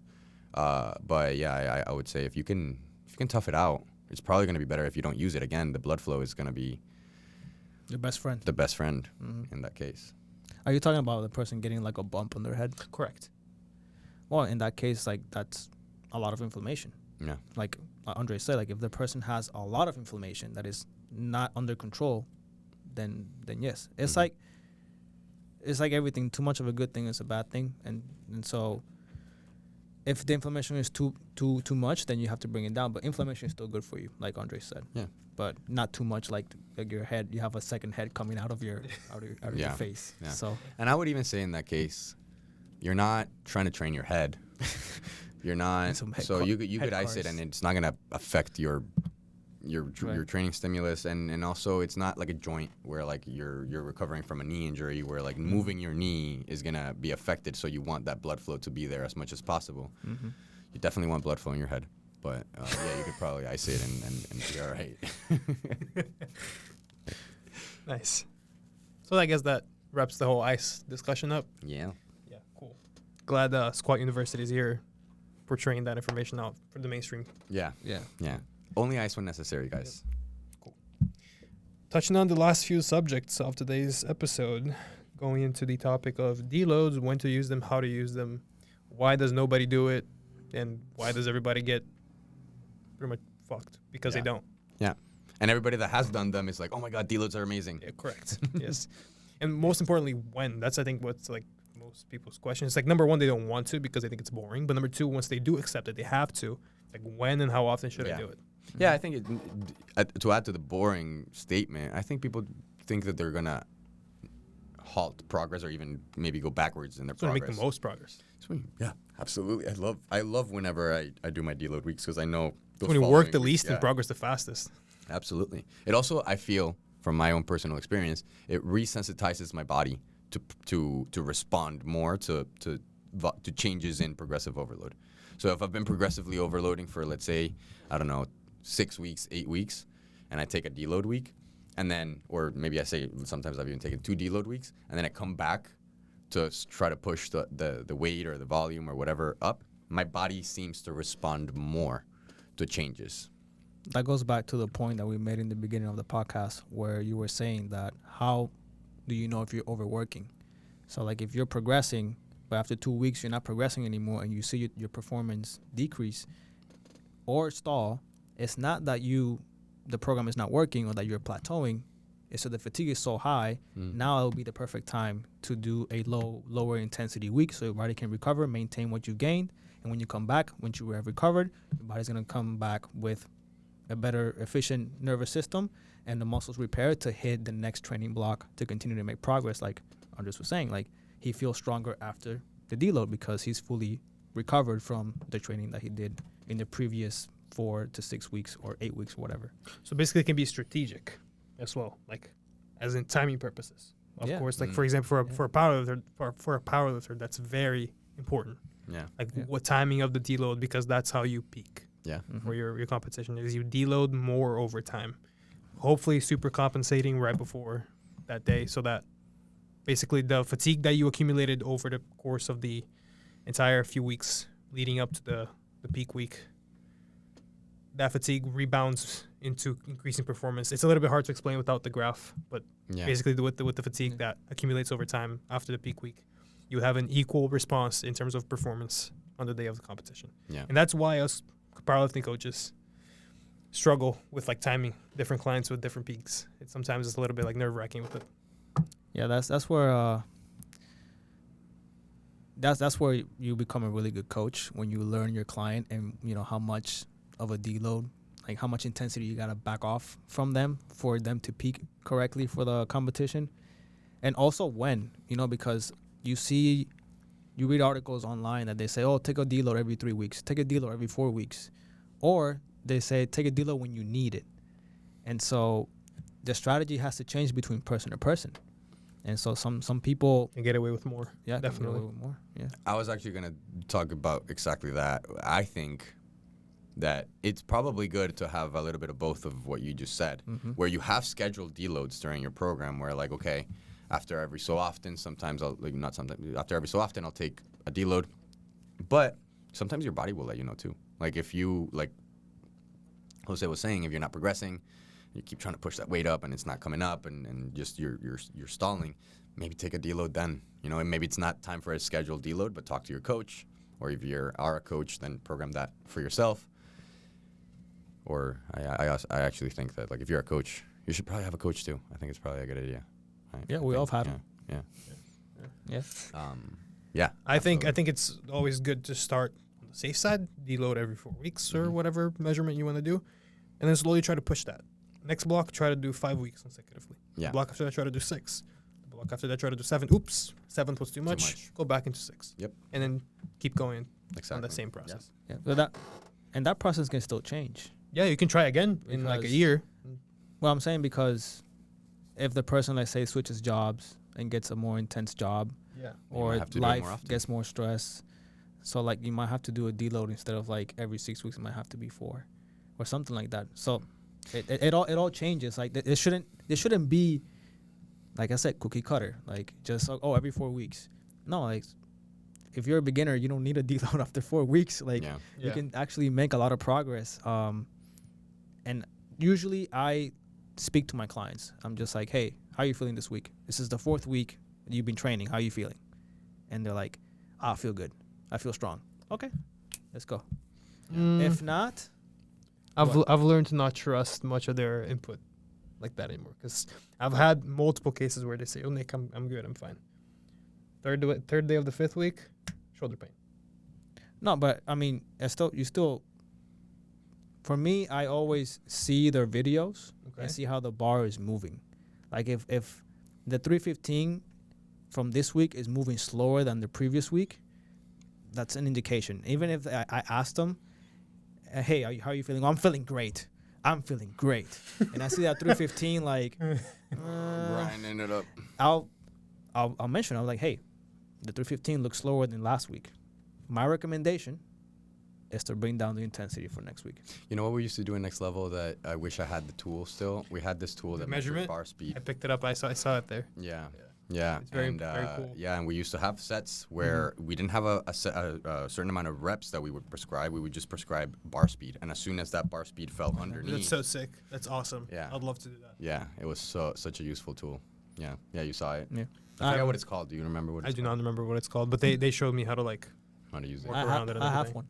You have one? Mm-hmm. You got to let me know what It it's helps. It's just a pain It is. to like put on the application, set up the track, the thing. Well, like, we had at Next Level, I don't know if it's, we had a phone that was like the gym's phone that it was Okay. just all the applications. It's an were iPad there. now. It's an iPad now. There we go. That's better. Yeah. So mine an is like a iPad little fits. thing that you just connect to the bar, and you have the application on your phone. And I just put my phone in front of me, and when I move the bar, it just shows me the speed. Yeah, that's what it is. Yeah. That's exactly what it is. Yeah. Yeah. But what I was gonna say is that you're probably, for most people, this is not a absolute statement, but for most people, in the course of a year, you're probably better off taking more deloads than you should have than not enough deloads. Agreed. Oh yeah, I think so too. Not an absolute. Obviously, you could definitely take too many deloads and not progress.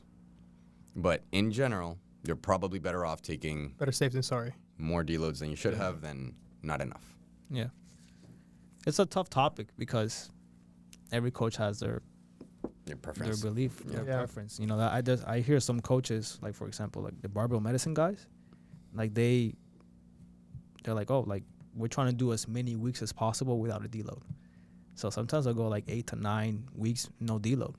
But That then could- again, they know themselves And they manage it. and probably. they manage it properly. Like they're not trying to overshoot their squats. They're Mm-hmm. being patient. Every time they do like a single or a triple and they say it's gonna be RPE 7, they're gonna pick something that is RPE 7. Right. It's right. not. It's not gonna get to their head. It's like, oh, I did the same weight as last week. I want to do more. No, they just if they have to do the same weight. These for are physicians, by the Yeah. way, that are also strength coaches. So these people really understand Yeah.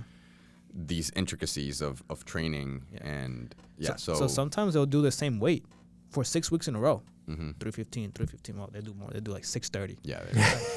They're Like- also super. Like yeah, deadlift, you know, strong. 630. 1 week 640. The next week 630, 640. So then at 615. that point, doesn't the 630 become a deload because it's like your body's so used to doing it? Well, it's very interesting because like they define progressive overload differently than everybody else.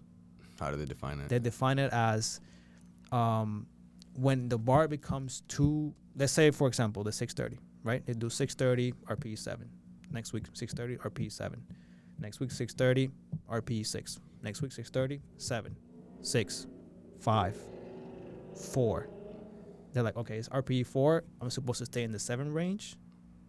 Now I'm gonna bump up the weight. Okay. So, So more they're not- internal yeah. effort. They're not forcing the progressive overload. It's not they're doing 630 RPE 7, next week 635, next week 640. They're just staying with the same weight until it becomes so too easy. easy. They're letting the progressive overload happen.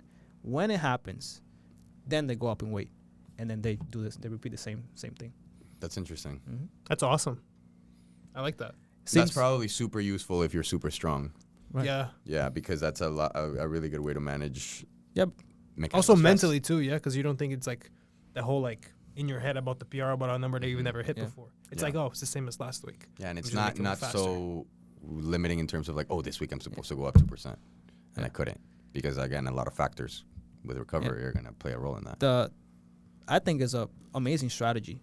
I just don't think everybody can do it. You're gonna have to have A lot of knowledge, ego. experience. Your ego Oh, the has to ego. be checked.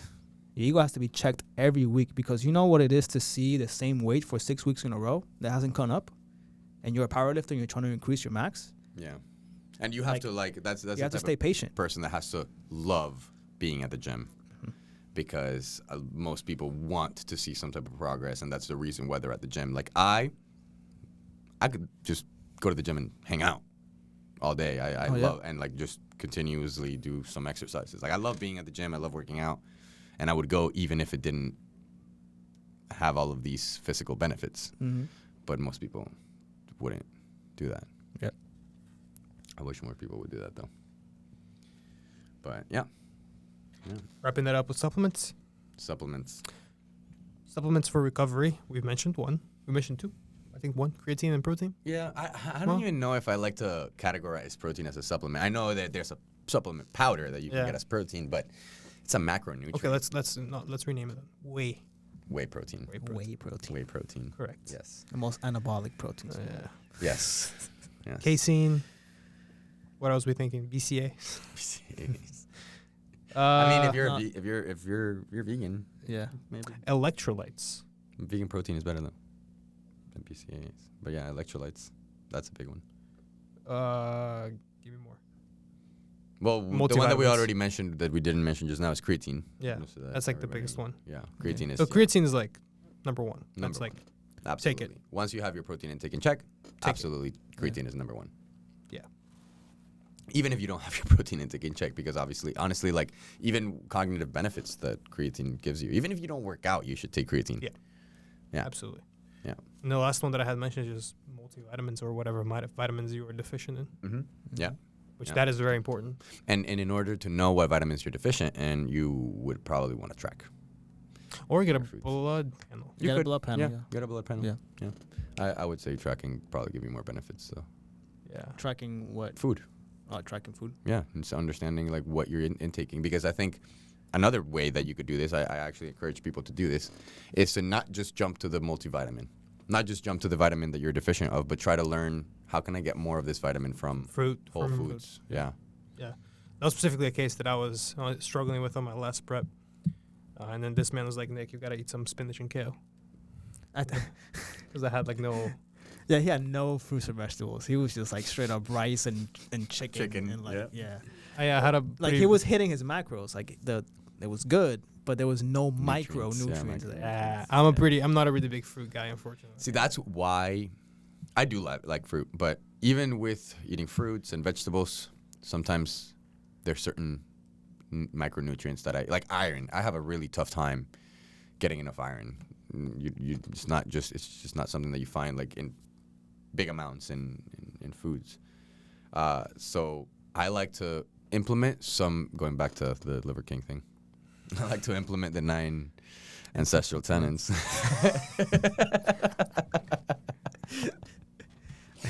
I like to eat organ meats sometimes, just to make sure that I'm getting some of those nutrients that are not so easily available in other foods. Have you heard of the people saying that if you eat a certain organ meat, it helps? Oh That my organ. God, that That organ organ. grow. Yeah. And it's like, okay, let me eat some horse cock. That was out of left field right there. Yeah, straight up. You know what I mean? So it's Maybe like, some testicles. you already know what's going on, dude. Oh my God. Wow.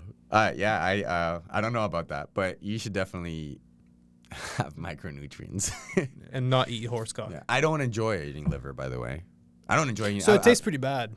It doesn't taste It's, amazing. it's irony. Yeah, it's very very like irony. bloody. It's strong. Yeah. It's a strong taste. And You know what I it's- do enjoy that is extremely like Horse nutritious. cock. Not horse cock. Fortunately. Broth. broth. Yeah. Yeah. Amazing. Yeah. Really good. Bone really broth? good for yeah. Yeah. For your gut lining. Mm-hmm. Doesn't taste as bad if you get it salted. Yeah. Yeah. I like fire and kettle. If you haven't had, because I went through a time where I was like really trying to find some good recipes that included bone broth. I actually cook my rice with bone broth only. That's the only way that I cook my rice. It adds like 20 grams of protein to your entire like. Damn, that's a rice hack. thing. That's a huge hack right there. Yeah, it's pretty good. I mean, it doesn't sound like a lot, but over like accumulation, like an extra 5 grams of protein in one thing of like in every meal, like that will add up to a good amount. So yeah, You cook your rice every day. I cook my rice, not every day, but it probably would last me like 2 or 3 days. I put it. My rice is already cooked, and I just throw in the bone broth, and I make like a soup. It's like a rice with. Like a risotto. with- It's like rice, steak, carrots, peppers. Monster bone mash. broth. It's like it's a soup. I love monster mashes. They're pretty good. Yeah. Freaking love it because like you can eat it real quick. Vertical diet. So Yeah. But yeah, what I was saying is that I went through a little phase where I was like trying out different bone broths, and this fire and kettle one. We're not sponsored, Yet. but yeah, fire and kettle. Is it fine keto and then which one's the other one? The Butcher other- Box? Butcher Box, yeah. Box. That's the other one that I have. I was But gonna Butcher Box is more expensive. Yeah. Yeah, the bone broth. For But the- it's awesome. I love Butcher Box. Please sponsor me, Butcher Box. Please sponsor. other supplements that that are recommended are magnesium, zinc, Right. because big those ones. are lacking a lot in Yes. people's diets, Mhm. and they're also great for precursors for testosterone production. So Yeah. if you're Magnesium glycinate. trying- yeah, right? glycinate, yeah, and they help you sleep better as well. So So what are some foods that we could introduce more to get That isn't horse magnesium cock. and zinc? Yeah. you ass and cock today. You're, He What came is in a good, Nick? mood. He Nick, came in a you- mood. yeah, you're in the mood, man. You guys are both married or have a long-term partner. It's rough out here, dude. I'm telling you. It's not fun. That's why he's traveling so much. Dude, especially when you train and you're 21, it's like testosterone, bro. Yeah. Yeah. Yeah, that's a good thing. Yeah. What was the question again? Magnesium and zinc. Got me all What are, dis- No, no, what it's are like some, if you ask guys you getting ask me for food. distracted, yeah. what are some things that you could do to get more magnesium and zinc was my question. What are some Um, things you can eat? Maybe what's your favorite red way to meat. get it? Red meat. My boy. There we go. That's Yeah. what's up. Same thing Red with meat. creatine. Yeah, Red meat. red meat. Every day. Every a little day. bit. Yeah, we're red meat advocates. Which won't give you cancer, by the way. No, That won't happen. Maybe if you're having that's McDonald's. that's a complicated topic, and I hate when people say, "Oh, like you're gonna get cancer from this, you get cancer from that." You can't. Like there's so many other things that you might be doing that actually are gonna give you cancer instead of like focusing on that one thing that you heard from someone Yeah. else. There's a guy smoking the cigarette being like, your red meat's going to give you cancer. Yeah. or the mom that is like, I don't know, drinking alcohol every single day, and then Yeah. come on. Yeah. Yeah, that's a great thing. I bet you that a lot of people that are saying, like, oh, I don't eat red meat because it's bad for me are probably drinking alcohol. Yeah. Yeah. Yeah, I know personally a lot of people. Yeah. Like that. Yeah. Yeah. Yeah. But, yeah, so Is that it? those are the supplements that we would recommend. So, again, creatine, make sure that you're getting electrolytes, potassium, sodium, all of these things important.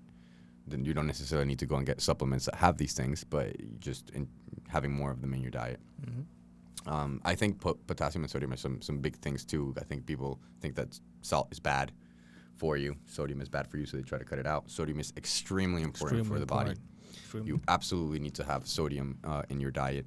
You need them for ATP production. Yes. Yes, not just that, but your central nervous system actually can't work without those two things. There's an actual exchange within your nervous system that creates the I don't want to go into the science action potentials, but it creates the signals that actually make you move. If you don't have enough sodium and potassium, like, oh, Throw back to my pre-workout video of me salt. literally drinking salt, Yeah. Yeah. I've shoving done it down my throat. that. I've done that. Yeah. Yeah. All right. That's it. That was a fun one. That was a very fun one. Yeah, I actually I enjoyed like this that one. a lot. So I think we should plug ourselves a little bit. If you guys want to follow us on Instagram, man to my left, please start. liftingforthebetter.com and Instagram lifting for the better and TikTok lifting for the better. Oh, the TikTok. Facebook, my name Jose Manuel Colon. Okay, Mr. 31 years old. That's like, okay. NB Performance, training.com, at NB Performance on Instagram. I'm not going to give you my Facebook, and at NB Performance on TikTok. And, also, before you start, I am also giving away for free a free course on how to do cars. It's on my bio on my Instagram. All you have to do is click. it. Check Click that it. out. All you have to do is put in your name and some information, Yes. and it'll come to your email for free. Cool? Yeah. Go ahead. Excellent. I might even grab that. Oh, yeah. Yeah. Excellent. Yeah. My Instagram, AC_perform strong. Same thing on Twitter, AC_perform strong. My website, it is not up yet, but you can actually go to it and it'll say a coming soon message. So it is in the works. It is acperformstrong.com. So there you go. It'll be up sometime in mid to late January. So look forward to that. And with that, it'll be a lot more content coming as well. Cool. All right, we'll be seeing you in the next episode. Don't eat horsecock. Primo's out.